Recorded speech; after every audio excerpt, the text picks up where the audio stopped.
अस्सलामुअलैकुम। उम्मीद करती हूँ कि आप सब लोग खैरियत से होंगे। आज की हमारी वीडियो का जो टॉपिक है वो है क्लास 9 के स्टूडेंट्स के लिए जो टेक्स्ट बुक है, जिसका चैप्टर नंबर 4 हम डिस्कस करेंगे रीडिंग कॉम्प्रीहेंशन में, जिस चैप्टर का नाम है the great visionaries. The teacher assigned the class a project for the summer vacation titled The Great Visionaries. The students were asked to work in groups of 4 and find information about the Quaid-e-Azam and Allama Iqbal, the two great visionary leaders of the Pakistan movement.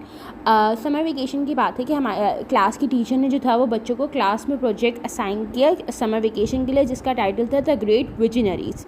Students को कहा गया कि वो 4 के group में काम करें और इंफॉर्मेशन कलेक्ट करें और गैदर करें कायद-ए-आज़म, मोहम्मद अली जिन्ना और अल्लामा इकबाल के बारे में, जिन्होंने बहुत ज़्यादा एक अहम किरदार अदा किया था पूरे पाकिस्तान मूवमेंट में। They were asked to develop a booklet, a newspaper edition or any other form of visual representation based on the collected information। और उनसे ये भी कहा गया कि या तो वो एक बुकलेट की सूरत में या न्यूज़पेपर के एडिशन की सूरत में या किसी भी विजुअल रिप्रेजेंटेशन की सूरत में अपना जो असाइनमेंट है उसको जो है वो जमा करवाएंगे और उसी के लिए जो है वो इन्फॉर्मेशन कलेक्ट करेंगे, गैदर करेंगे। The members of one of the group decided to split up the information gathering task. एक ग्रुप के एक मेम्बर ने डिसाइड किया कि हम जो टास्क जो मिला है जिसमें हमें इन्फॉर्मेशन गैदर करनी है अल्लामा इकबाल के बारे में और कायद-ए-आज़म के बारे में, तो हम ये करते हैं कि हम उस काम को डिवाइड कर लेते हैं। तो जो ग्रुप था वो था हुमा एंड ताहिरा, लुबना एंड फरहीन का। Huma and Tahira offer to look up information on some aspects of Jinnah life. Huma और ताहिरा ने कहा कि हम जो इन्फॉर्मेशन गैदर करेंगे वो कायद-ए-आज़म मोहम्मद अली जिन्ना की ज़िंदगी के कुछ हिस्से को कवर कर रही होगी। Whereas while Lubna and Farheen agree to find information about Iqbal. और लुबना और फरहीन ने कहा कि हम जो इन्फॉर्मेशन गैदर करेंगे वो होगी अल्लामा इकबाल के बारे में। They decided to share the information with each other through emails. और उन्होंने कहा कि हम लोग जितनी भी इंफॉर्मेशन गैदर करेंगे डिफरेंट सोर्सेज से, हम उसको डिस्कस करेंगे ईमेल्स के through. Here are some of their emails. और उनकी कुछ ईमेल्स को इधर डिस्कस किया गया है इस चैप्टर के अंदर। अगर हम पेज नंबर 78 पर देखें तो हमें जो है ईमेल का एक फॉर्मेट प्रोवाइड किया गया है जिसमें जिसको ईमेल की जा रही है सबसे पहले उनकी 3 आईडीज़ बताई हुई हैं, फिर जिसने की है ताहिरा ने उनका बताया हुआ है, फिर जो सब्जेक्ट था वो कायद-ए-आज़म है, डेट है जून 11, 2018 और टाइम बताया हुआ है। ठीक है। Dear Huma, here some information that I have found about the Quaid-e-Azam. Huma को वो मुखातिब करते हुए कह रही है कि ये कुछ इन्फॉर्मेशन है जो मैंने कायद-ए-आज़म की ज़िंदगी के बारे में गैदर की है। Personality and achievement. Quaid-e-Azam Muhammad Ali Jinnah was one of the most dynamic personalities of South Asia. Quaid-e-Azam Muhammad Ali Jinnah की जो पर्सनैलिटी बहुत ज़्यादा एक अहम किरदार अदा करती थी और उनकी जो पर्सनैलिटी थी वो इतनी बोल्ड थी कि पूरे साउथ एशिया में उनका जो नाम है वो माना जाता है और जाना जाता है।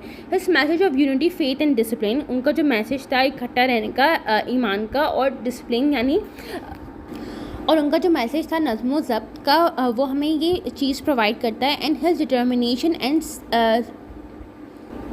and steadfastness, if made the guiding principle by the nation, can speedily set the nation on the path of progress and prosperity। और अगर हम इनके जो मैसेज था यूनिटी, फेथ एंड डिसिप्लिन का, उसको अपना गाइडिंग प्रिंसिपल बना लें, इट मीन्स कि उसके मुताबिक हमारी जो नेशन है वो काम करना शुरू कर दे, तो हमारी जो नेशन है वो बहुत जल्दी जो है वो कामयाब हो जाएगी, बहुत जल्दी तरक्की हासिल कर लेगी।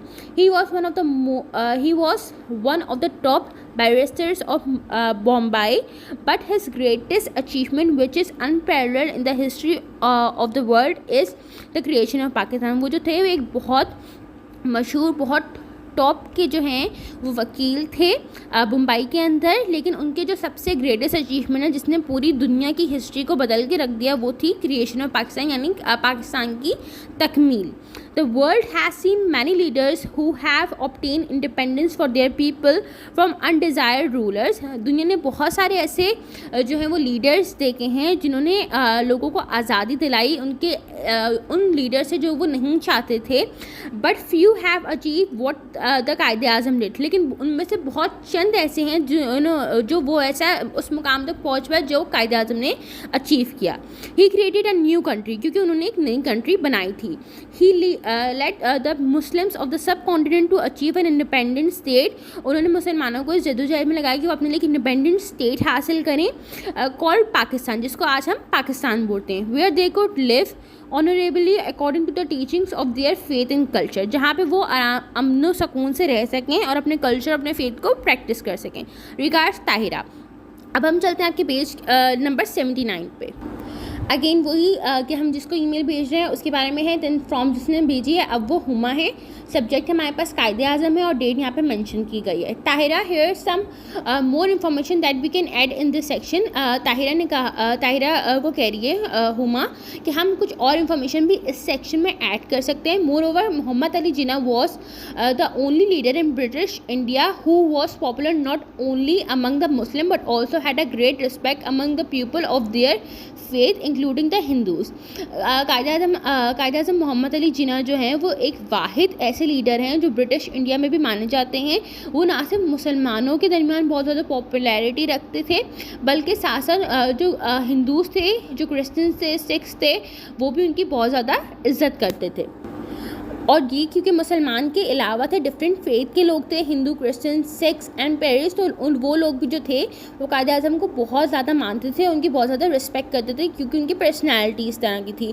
Due to his tolerance and acceptance of all faith some Hindu leaders like Gohek and the famous Hindu poetess Sarojini Naidu called him the best ambassador of Hindu-Muslim unity। और क्योंकि उनके अंदर इतनी बर्दाश्त थी, इतनी ज़्यादा एक्सेप्टेंस थी कि वो दूसरे लोगों के फेथ के जो लोग थे उनको भी इस तरीके से खुशदिली के साथ एक्सेप्ट करते थे कि हिंदू लीडर जो थे जो बहुत फेमस थे उस ज़माने में, और एक जो फेमस पोइट थी सरोजनी नायडू, और उन्होंने उनको the best ambassador of Hindu Muslim unity भी कहा। और ये ईमेल यहाँ पे एंड हो गई। अब हम चलते हैं थर्ड ईमेल की तरफ। अब अगेन वही कि जिनको ईमेल की जा रही है, अब जो ईमेल की गई है थर्ड ईमेल वो फ़रहीन ने की है और उनका भी सब्जेक्ट कायदे आज़म ही है। और नेक्स्ट लाइन में जो फोर्थ लाइन है उसमें डेट मेंशन की गई है और टाइम मेंशन किया गया है। Huma and Tahira, you might want to add this virtual piece of information in this section। Huma and Tahira से मुखातिब करते हुए फ़रहीन कह रही है कि तुम लोग ये इन्फॉर्मेशन भी जो है, एक बहुत अहम इन्फॉर्मेशन भी जो है वो इस सेक्शन में ऐड कर सकते हो।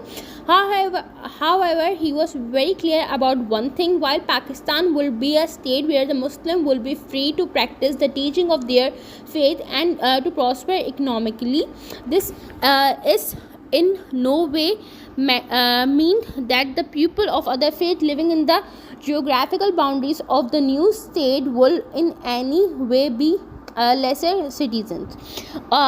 जो फ़रहीन है वो ये कह रही है कि हुमा ताहिरा ये क्योंकि बहुत इंपॉर्टेंट इन्फॉर्मेशन है कि ना सिर्फ उन्होंने ये बात बहुत वाज़ेह अल्फाज में क्लियर कर दी थी कि पाकिस्तान जब बन जाएगा तो वो सिर्फ वो मुल्क नहीं होगा जहाँ पे मुसलमान अपनी जो है वो प्रैक्टिसेस को अपने मज़हब के लिहाज से जो टीचिंग्स है उसको फॉलो कर सकते हैं। और इकनॉमिकली क्योंकि मुसलमान की इकनॉमिक कंडीशन जो थी वो बहुत ज़्यादा वर्स थी बैक इन 90s के दौर में, क्योंकि मुसलमानों को उनका हक़ नहीं दिया जाता था। हिंदूज और ब्रिटिश मिलकर उनका जो था वह हक़ खा जाते थे और उसके लिए उन्होंने जंग आज़ादी भी लड़ी थी, लेकिन उसके बावजूद उनको कोई फ़र्क नहीं पड़ा था। उनके हालात मज़ीद वक्त के साथ साथ बदतर होते चले गए थे। तो फिर कायद आज़म मोहम्मद अली जिन्ना, इलामा इकबाल और बहुत सर सईद अहमद खान, बहुत सारे लोगों ने अपने एक अहम किरदार अदा किया था उनको आज़ादी दिलाने में। तो जब पाकिस्तान बन रहा था तो कायद आज़म के दिमाग में एक बात क्लियर ये थी, अपने जो उनके माइंड में एक चीज़ थी वो ये थी कि पाकिस्तान एक ऐसा मुल्क होगा जहाँ पे सिर्फ मुसलमानों को हक़ नहीं होगा कि वो अपने रिलीजन को प्रैक्टिस कर सकें और अपने फेथ के हिसाब से जो अपने रिलीजन की जो कस्टम एंड ट्रेडिशन है उनको फॉलो कर सकें और इकनॉमिकली अपनी कंडीशन को बेहतर कर सकें। बिल्कुल एक ऐसी स्टेट होगी, एक ऐसी जगह होगी जहाँ पे अगर डिफरेंट फेथ के लोग भी रह रहे हैं जैसे लाइक हिंदू, क्रिश्चियन, सिख्स वगैरह, तो वो भी अपने रिलीजन को प्रैक्टिस कर सकते हैं। उनको हकीर नहीं समझा जाएगा, या ऐसा नहीं कि उनको बाशिंदा उस मुल्क का नहीं समझा जाएगा। अब हम मूव करते हैं आपकी बुक के पेज नंबर 80 पर। इसमें हमारे पास बताया हुआ है कि ये ईमेल जिनको की गई है, अब ये जो ईमेल है वो अगेन ताहिरा ने की हुई है। सब्जेक्ट इनका भी कायदे आज़म है और डेट मेंशन करके टाइम मेंशन हुआ है। Thank you Huma, I agree with you. Now here is some more information about him. Huma ने कहा कि हुमा को जो है वो ताहिरा थैंक यू बोल रही है, कह रही है कि हाँ मैं तुमसे इस बात से एग्री करती हूँ और ये मज़ीद इन्फॉर्मेशन जो हमने उनके बारे में निकाली है। Initially, Qaid Azam was a strong proponent of Hindu-Muslim unity and an active member of the Indian National Congress. But as an outstanding political leader, he was very soon sensed that the Indian National Congress was leading the Hindus of the subcontinent towards Hindu-Muslim polarization. Initially जो थे वो कायद आज़म मोहम्मद अली जिन्ना इस चीज़ एक नज़रिया उनका ये था कि मुसलमान और हिंदू जो हैं वो उनकी यूनिटी कायम रहे। और वो जो थे क्योंकि इंडियन नेशनल कांग्रेस जो थी कायद आज़म ने वो बहुत मुस्लिम लीग जो थी ऑल इंडिया मुस्लिम लीग बनने के बहुत अरसे के बाद ज्वाइन की थी। उनका मेन मोटिव पहले यही था कि हिंदू मुसलमानों की जो है वो यूनिटी एक कांग्रेस पार्टी बनाई जाए जिसमें जो मुसलमान और हिंदू दोनों की तरफ से आवाज़ उठा सके अपने अपने हुकूक के लिए, उनको उनके हकूक़ बड़े सगीर में प्रोवाइड कर दिए जाए। लेकिन बाद में कायद-ए-आज़म को ये चीज़ बहुत जल्दी ही रियलाइज़ होगा कि जो कांग्रेस थी, इंडियन नेशनल कांग्रेस जिसको हम बोलते हैं, वो सिर्फ़ और सिर्फ हिंदुओं की जो थी वो हकूक़ के लिए बात करती थी, हिंदुओं की हकूक़ के लिए तमाम तर काम करी थी और मुसलमानों को उनका हक नहीं मिल रहा था। This he realized would result in the political and economic victimization of the Muslim in the region। और जब उनको ये बात समझ आ गई तो उनको ये बात भी समझ आ गई कि ये जो चीज़ है, क्योंकि इंडिया के जो हिंदू थे वो सिर्फ और सिर्फ अपने हुकूक की बात कर रहे हैं, मुसलमानों के हुकूक के बारे में कोई भी बात नहीं कर रहे। एक ऐसी पार्टी भी जो मुस्लिम और हिंदू दोनों को रिप्रेजेंट करती है, वो भी सिर्फ और सिर्फ हिंदुओं की बात करी, तो उनको ये बात समझ आ गई कि मुसलमानों का ना सिर्फ पॉलिटिकल हक मारा जाएगा बल्कि उनको इकनॉमिक लिए भी बहुत ज़्यादा सफ़र करना पड़ेगा इन द फ्यूचर में। Therefore he decided to leave the Congress and join the Muslim League। फिर उन्होंने ये बात का फैसला किया कि वो जो इंडियन नेशनल कांग्रेस है उसको छोड़ दें और ऑल इंडिया मुस्लिम लीग में शामिल हो जाएं। Soon after joining the Muslim League he became its president। जैसे ही कायद-ए-आज़म मोहम्मद अली जिन्ना ने मुस्लिम लीग को ज्वाइन किया तो वो उसके प्रेसिडेंट की हैसियत से वहाँ पे ओहदे पे फाइज हो गए।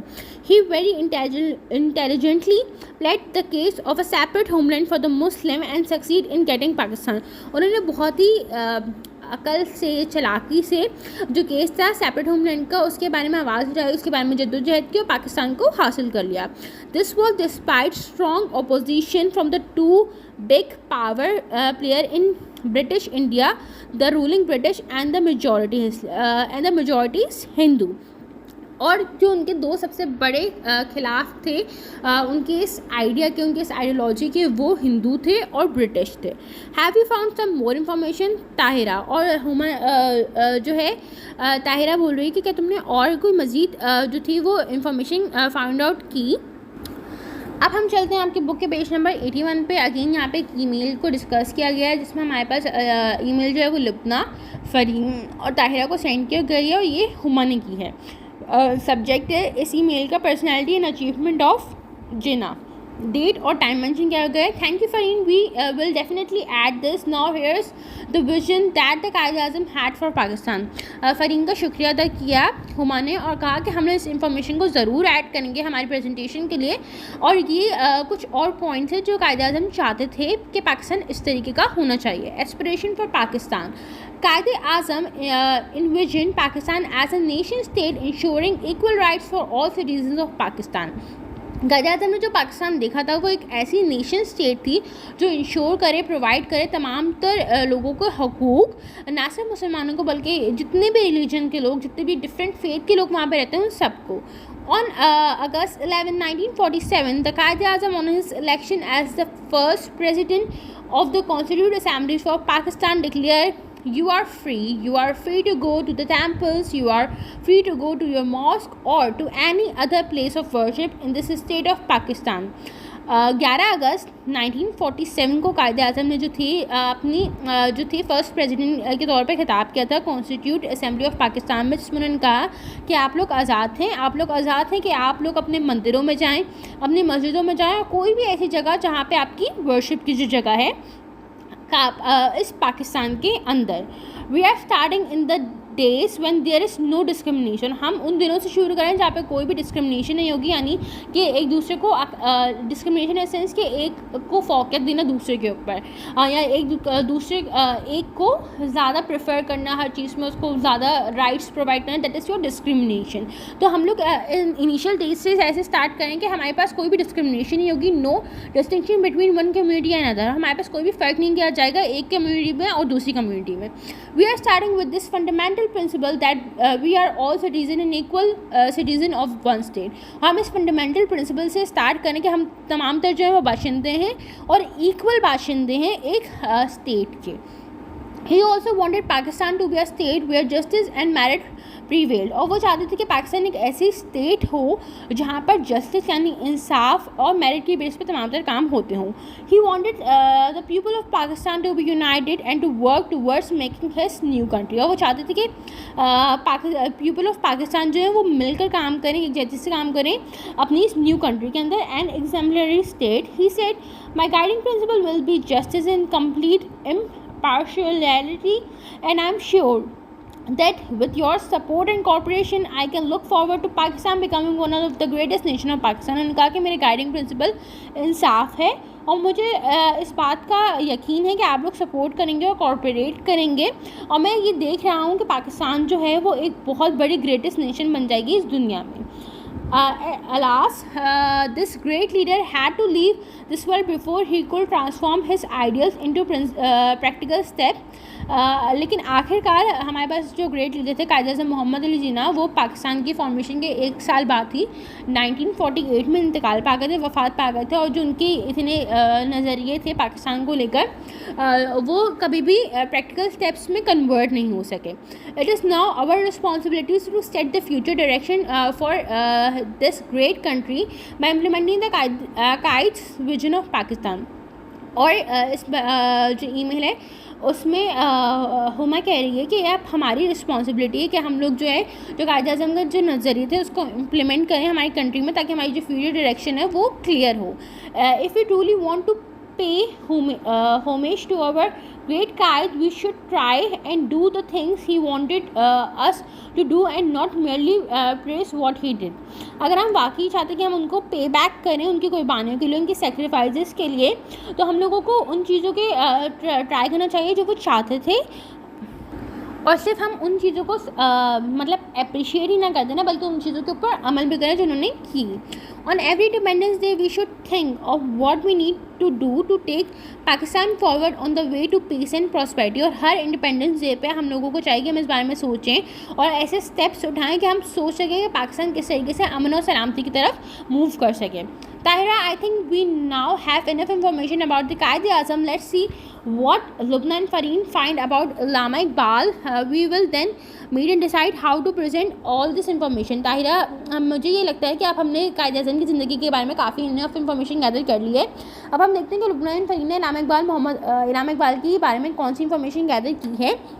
हम लोग जब मिलेंगे तो इंशाल्लाह उसको डिसाइड कर लेंगे हमें क्या क्या पॉइंट को अपनी प्रेजेंटेशन के अंदर डिस्कस करना है. Best wishes Huma. अब हम मूव करते हैं आपके बुक के पेज नंबर 82 पर. जो ईमेल जिसने किए वो है लुबना, उसने ईमेल किए फरहीन, हुमा एंड ताहिरा को. सब्जेक्ट है अल्लामा इकबाल. डेट हमारे पास है 18 जून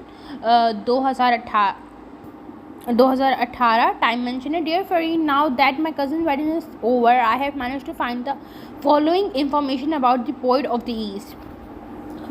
फरीन, प्यारी फरीन, क्योंकि अब मेरी कज़न की जो शादी है वो ख़त्म हो चुकी है तो मैं मैनेज कर पाई कि मैं इंफॉर्मेशन कहते कर पाऊँ हमारे पास अल्लामा इकबाल या पोएट ऑफ द ईस्ट के बारे में. Personality and achievement. Allama Mohammad Iqbal, the poet of the east, was not a great poet, but poetry was not only one of his accomplishment.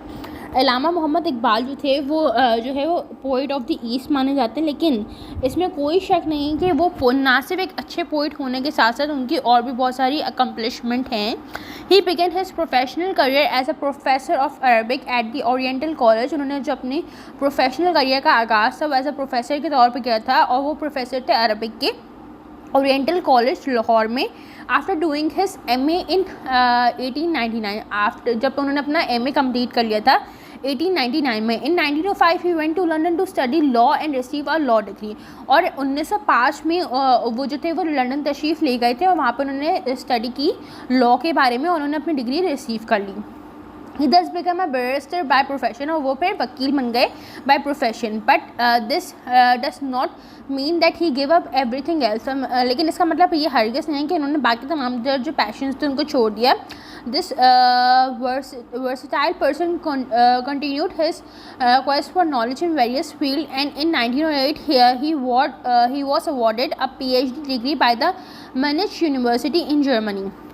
उन्होंने जो थी अपनी जो तालीम की जो हसरत थी और जो प्यास थी उसको कायम रखा। उन्होंने डिफरेंट फील्ड्स में जो थी वो ग्रेजुएशन की 1908 में उनको जो थी वो PhD की डिग्री जो थी वो नवाजी गई by the Munich University in Germany में for his work on Persian philosophy. उन्होंने पर्शियन फ़िलासफ़ी में जो थी उनको PhD की डिग्री हासिल हुई। This is why he is also known as doctor Muhammad Iqbal, और यही वजह है कि उनको डॉक्टर मोहम्मद इकबाल के नाम से भी जाना जाता है। रिगार्ड्स लुबना। अब हम मूव करते हैं आपकी बुक के पेज नंबर 83 पे। ये जो ईमेल है फ़रहीन ने की है, इस सब्जेक्ट इसका भी इल्लामा इकबाल ही है और डेट और टाइम मेंशन किया गया है। Thanks Lubna, here's the information that I have found. शुक्रिया लुबना, ये वो इन्फॉर्मेशन जो मैंने गैदर किया फाउंड किया। इल्लामा Iqbal also took an active part in politics and worked for the cause of the Muslims of South Asia। इल्लामा Iqbal ने बहुत एक एक्टिव पार्ट भी अदा किया अपना पॉलिटिक्स के अंदर, और उन्होंने मुसलमान जो थे साउथ एशिया की उनके हकूक़ के लिए भी काम किया। He was selected as a member of the Punjab Legislative Council in 1926, और उनको जो था वो इलेक्ट किया गया as a member of Punjab legislative council in 1926 में। अब पोस्ट ही हेल्ड टिल 1929, और ये ऐसी पोस्ट थी जिसमें उन्होंने 1926 से लेकर 1929 तक काम किया। By then he had become deeply involve with the Muslim League activities, और उसके बाद वो बहुत ज़्यादा जो थे गहराई से मुस्लिम लीग की जो एक्टिविटीज़ है उसमें इन्वॉल्व हो गए। Due to his commitment to the cause of Muslim rights in India, he was soon elected as the president of the Punjab branch of the All India Muslim League। और क्योंकि इनकी जो commitment थी अपने काम से और इस कॉज से कि वो मुसलमान जो थे हिंदुस्तान के या बर सगीर के उनके लिए काम करें, उनको सून ही जो था बहुत जल्दी ही इलेक्ट कर लिया गया एज अ प्रेसिडेंट के तौर पर, जो पंजाब ब्रांच में ऑल इंडिया मुस्लिम लीग की थी। Oppose he had till the time of his death, और ये इस पोस्ट पर अपने इंतकाल के वक्त तक जो थे वो पोस्ट रहे प्रेसिडेंट के तौर पर पंजाब ब्रांच में ऑल इंडिया मुस्लिम लीग के। One of Iqbal biggest political contribution is his Allahabad address which he deliver in 1930। उनकी जो बहुत बड़ी कंट्रीब्यूशन थी पॉलिटिकल जो उनकी कंट्रीब्यूशन थी वो उनका इलाहाबाद एड्रेस है, जो हमने बहुत दफ़ा पढ़ा हुआ है 1930 में, जो उन्होंने डिलीवर किया था 1930 में। When he presides over the Allahabad meeting of the All India Muslim League, it was on the historic occasion that he made a definite demand for a separate Muslim state in South Asia। All India Muslim league के behalf पर जो था जब इल्लामा इकबाल ने जो address deliver किया इलाहाबाद में 1930 में, तो उन्होंने ये जो था एक हिस्टोरिक ओकेजन था, इसलिए आज तक इसको जो है वो पढ़ा जाता है, समझा जाता है, क्योंकि उन्होंने जो थे एक सेपरेट होमलैंड की बात की थी मुस्लिम के लिए साउथ एशिया के अंदर। In his presidential address doctor Iqbal said, और उन्होंने अपने इस खुतबे में या इस जो खुतबा था उसमें उन्होंने कहा, जो एड्रेस थी उनकी मीटिंग थी उसमें उन्होंने इस बात को खिताब किया। Doctor Iqbal said, India is a subcontinent of human group belonging to different races, speaking different languages and believing in different religions। India जो है वो एक बड़े सगीर है जहाँ पे मुख्तलिफ जो ज़बान के मुख्तलिफ नस्लों के जो लोग हैं वो रहते हैं, वो मुख्तलिफ ज़बानें बोलते हैं और वो डिफरेंट रिलीजन से ताल्लुक़ रखते हैं। The Muslim demand to create a Muslim India within the India is in no way without justice. और उन्होंने ये भी कहा कि जो मुसलमान जो डिमांड कर रहे हैं, the Muslim demand to create a Muslim India, एक मुसलमानों का भी जो इंडिया हो विद इन इंडिया, इंडिया के अंदर ही वो जब तक नहीं हो सकता तब तक इंसाफ नहीं होगा। For my part I would like to go one further step, I would like to see the Punjab, और मेरे पार्ट के तौर पर मैं ये एक स्टेप और आगे बताना चाहती हूँ कि मैं ये देखता हूँ कि जो पंजाब है north west frontier province Sindh Baluchistan united under a single Muslim state, कि मैं देखता हूँ कि जो पंजाब है नॉर्थ वेस्ट पॉइंटर प्रोविंस है, सिंध और बलूचिस्तान जो है वो मुसलमानों के लिए सिंगल स्टेट के तौर पर उनको दे दिया जाए। However this demand shock both of the Hindus and the British alike and they both opposed it. और जो उनकी डिमांड थी उन्होंने जो हिंदू थे और जो ब्रिटिश थे उन दोनों को ही हैरान कर दिया, और वो जो थे वो इल्लामा इकबाल की इस बात के खिलाफ हो गए। This demand for a separate state for Muslim took such firm root that at its meeting in Lahore on March 23, 1940 the Muslim League pass a resolution demanding a separate state for the Muslim of India. और जो उनकी डिमांड थी एक separate homeland की, जो उन्होंने मार्च 23, 1940 में की थी, यहाँ के मुसलमानों के लिए एक अलग मुल्क बनाया जाए, वो एक बाद में एज ए रेजोल्यूशन के तौर पर पास आउट हो गई, जिसकी डिमांड की गई। मुसलमानों ने डिमांड की कि उनको एक सेपरेट होमलैंड प्रोवाइड किया जाए, मुसलमान जो इंडिया के अंदर रहते हैं। This resolution is known as the Pakistan resolution, और इस रेजोल्यूशन को पाकिस्तान रेजोल्यूशन भी कहा जाता है। फ्रॉम दिस पॉइंट ऑनवर्ड्स, और इस पॉइंट से onwards all effort were directed towards this and, culminating in the creation of Pakistan on August 1947। और इससे ऑनवर्ड्स जितनी भी तमाम तर कोशिशें की गई वो इसीलिए की गई कि पाकिस्तान को बनाया जा सके, और आखिर पाकिस्तान 14 अगस्त 1940 में जो है वो आज़ाद हो गया, और मुसलमानों को उनके लिए एक अलग मुल्क मिल गया जहाँ पे वो अपनी रिलीजन और अपनी कल्चर और वैल्यूज़ को प्रैक्टिस कर सकें। अब हम चलते हैं आपकी बुक के पेज नंबर 84 पे, जो लास्ट पेज है। ये जो ईमेल है ताहिरा ने की हुई है। More over he had clear ideas about the Muslim should do, और उन्होंने जो था, जो लास्ट ईमेल है इस्लाम इकबाल के बारे में इसमें डिस्कस की गई है। उन्होंने और भी आइडियाज़ जो थे वो बताए हुए हैं जो मुसलमानों को करने चाहिए। Aspiration for Muslims. Lubna and Fareem, both of you have collected excellent information about Allama Iqbal.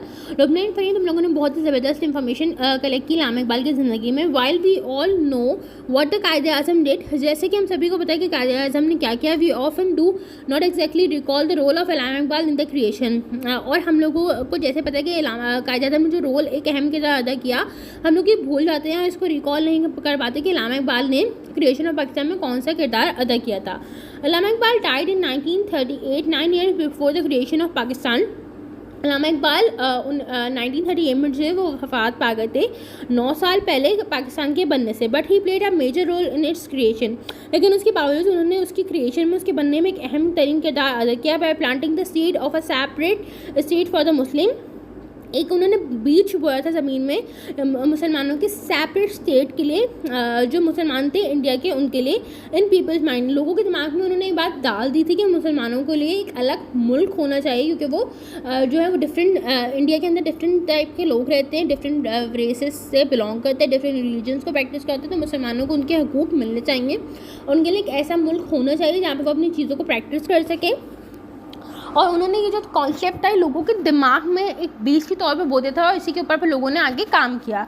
कायदे Azam praised Iqbal role in a message on his death, और जो कायदे आज़म है उन्होंने जो इल्लामा इकबाल की शान को बयान करते हुए उनके इंतकाल पे कहा, to me he was a friend.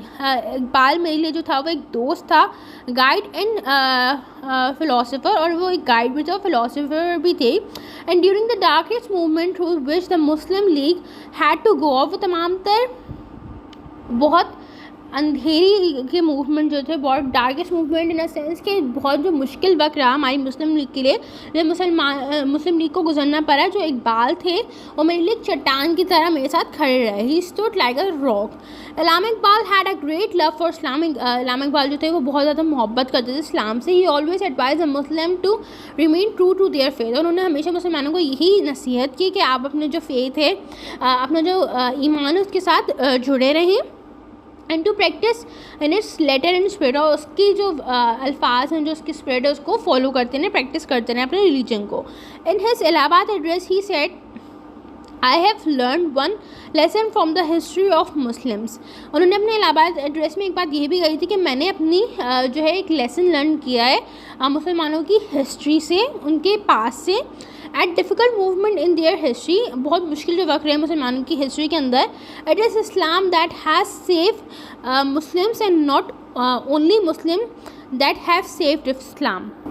और यह इस्लाम नहीं है जिन्होंने मुसलमानों को जो है वो बचाए रखा, बल्कि मुसलमान नहीं है जिन्होंने इस्लाम को बचाए रखा। If today you put your faith in Islam, you will become strong and united once again and save yourself from complete destructions। अगर आज आप फिर से अपना जो ईमान है, यकीन है, वो इस्लाम में रख लें, और आप अपने जो यकीन है उसको इतना पुख्ता कर लें, और फिर से मिलकर जुलकर काम करना शुरू कर दें, तो आप जो है वो कंप्लीट जो डिस्ट्रक्शन है यानी इधर उधर भटकने से बच जाएंगे। ताहिरा, ये चैप्टर आपका यहाँ पे ख़त्म हो गया। It was a quite lengthy chapter. उम्मीद करती हूँ कि मैंने आपको जो भी चीज़ें समझाने की कोशिश की होंगी वो समझ आई होगी। इंशाल्लाह ताला मैं जो नेक्स्ट वीडियो जल्दी ही आप लोगों के लिए अपलोड कर दूँगी। तब तक अपना ख्याल रखें। मुझे काइंडली फीडबैक ज़रूर प्रोवाइड करें कि आप लोगों को काम पसंद आया, आप लोगों को कोई चीज़ समझ नहीं आई तो, या कोई भी अगर क्वालिटी के रिलेटेड या किसी चीज़ के रिलेटेड इशू तो काइंडली मुझे फीडबैक प्रोवाइड करें। तब तक अपना ख्याल रखें। ओके, फ़ी अमान अल्लाह, अल्लाह हाफ़िज़।